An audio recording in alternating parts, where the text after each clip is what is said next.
One thing that I've heard the average person say, well, if that was true, then I'd hear about it in the news. If that was true, they expect it to be on mainstream news.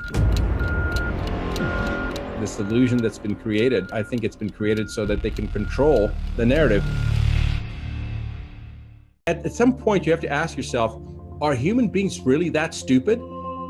And if they really are, then maybe it is time that the human species be purged, because this is just a new order of magnitude stupidity we're seeing. We're witnessing things that absolutely defy every aspect of logic. You've got children that understand this and know it's idiocy. I mean, even children are pointing this out. We're pushing the world to the brink of war. And it's not war between nations, it's war between people that know the truth and aren't going to put up with this idiocy anymore, and those that are trying to perpetrate this lie. Because the whole thing is, they want to make sure he who controls the narrative dictates history. There's a very important difference between stupidity and ignorance, right? Ignorance is curable. There are many people that are ignorant, but if they want to empower themselves with knowledge, they can cure that ignorance and become aware. They learn, they understand. And many of us are ignorant in many subject matters that we don't participate in or partake in on a regular basis. So that's okay. There's nothing wrong with ignorance. That's why we have institutions of higher learning. That's why we have, courses and people take. Regardless, there's ways of curing ignorance. Stupidity, on the other hand, is not curable. No matter how much knowledge you have, you cannot cure stupidity. And this is the point right now I think we're at. From a global society standpoint, it transcends geographical boundaries, religious doctrine, politics, ethics, everything. It comes down to those that are aware and those that simply stick their head in the sand and refuse to acknowledge the facts. And it's amazing to me that I've seen people on both sides of the political party become aware. And I know people that are highly intelligent that have continued to stick their head in the sand, which I'm amazed, because I know that they're not unintelligent people, and yet they're stupid. And so intelligence has nothing to do with ignorance or stupidity. Intelligence is the raw cognitive ability to process information, but stupidity is a choice. Cognitive dissonance at a certain point is going to define whether a group of people or a species itself is going to ultimately survive or not. Censorship is real, and that's what they're doing. The one thing is that you can't censor the truth. The truth will always become evident, whether it takes a week or it's 500 years, it will become evident. You cannot suppress the truth. Sooner or later, it's going to come out. And I think in today's modern world, we complain about censorship, but think about this, and especially the social media channels. But because of social media and because of the internet, information can be transmitted literally in seconds anywhere in the world. And that's what's happened. People can become their own broadcast stations. And the modern day book burning of censoring videos is nothing different than what they did 500 years ago when they were burning books. And so I think people recognize that. And if you really want to see what the truth is, look for fact checkers that they've fact checked something, and there you know that you're getting the truth. That's the easiest way. So it's a great filter. It's a good way of determining where should I put my attention. If part of that's not just the social media, it's also mainstream media and how they're censoring, and then the social media ends up being like the secondary afterthought. One thing that I've heard the average person say, well, if that was true, then I'd hear about it in the news. Or if that was true, my doctor would be talking about it. If that was true, they expect it to be on mainstream news. And by not having it on mainstream news and having it on YouTube or on one of our own live feeds, whatever that case may, whatever venue that we have, it gives the impression to the average person, oh, well, this information is just what they refer to as conspiracy theory, or that's just a loon, or that's just crazy, or that's just somebody that, is trying to get their message across.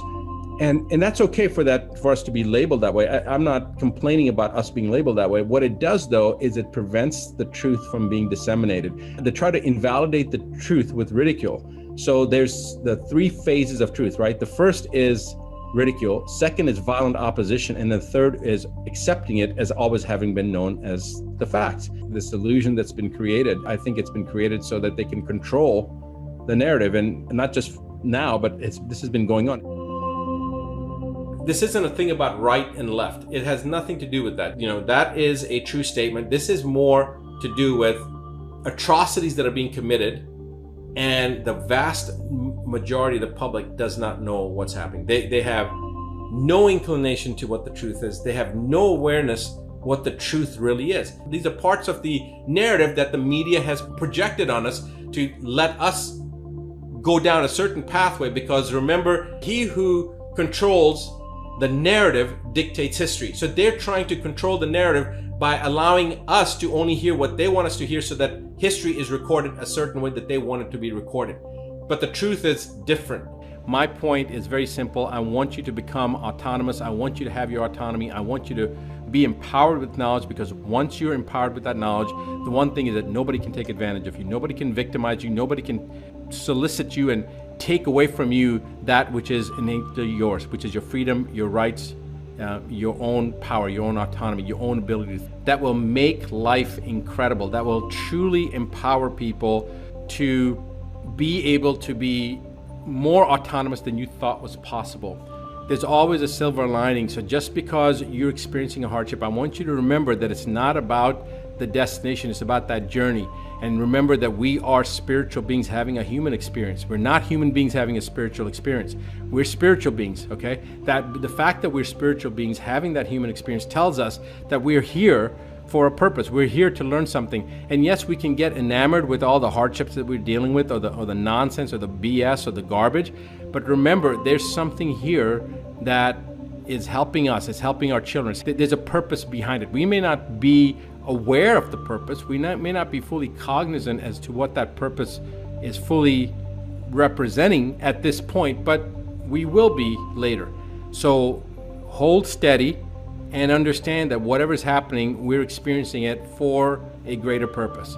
And each one of you, every single person out there, the one person that stands up and says, no, I'm not going to participate in this stupidity, don't think that that's not significant, because you become a beacon for the other 100 people around you that are watching. Do not underestimate the power of your stance to stand strong and stand up and hold your head up. So my point is, never underestimate the lesson that you are imprinting on others.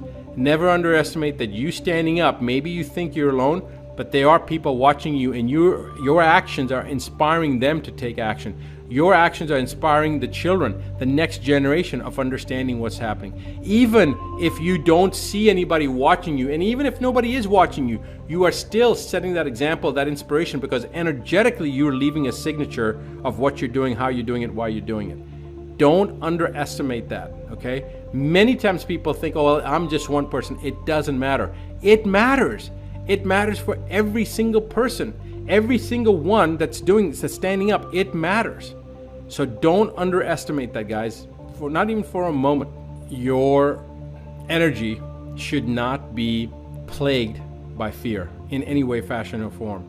Don't allow fear to dictate your actions. Now, please don't misunderstand me. There's a very big difference between danger and fear.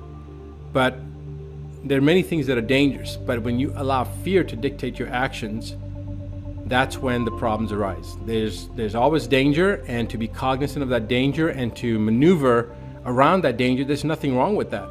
But fear is something different, okay? Fear is the paralysis that you allow to sit in based upon your overactive imagination. Fear is actually being concerned about a potential future that has not occurred based upon your vivid imagination. It's actually where people allow their own imagination to empower their fear, and not realizing that what they've created, this demon, this something that they're scared of, it's a creation of their own mind, of their own imagination. And it's just as easy to make the decision that, hey, I'm not going to be fearful. And in fact, I'm going to focus my intention on the opposite of fear. What is the opposite of fear? Opposite of fear, guys, is love, not courage. People sometimes say, no, Dr. Patari, it's courage. No, the opposite of cowardness is courage. The opposite of fear is love. The antidote of fear is love. So stay focused on love. Where attention goes, energy flows. Remember that. It's very, very important for you to remember that. So put your attention towards something that you love. Be in a state of gratitude. Allow your own energy to elevate and resonate at that theta level, because that's the frequency of gratitude and compassion, is the frequency that we want to be resonating at, because that's when we are able to then materialize and create. It is the empowering aspect when we're in that state of gratitude and compassion. It's not important what happens to you. It is not important. It is of no significance. The only thing that's significant is how you respond to it, how you react to it. That's what I want you to remember. Focus in on that. It's not important of what happens to you. It's important only what happens, how you respond to that, what happened to you. That's the only thing that's important. All right? Never quit. Always move, continue forward. Continuously forward. Continuously forward. One step over the next step. And before you know it, you will accomplish whatever that goal is, and then the next goal will come along.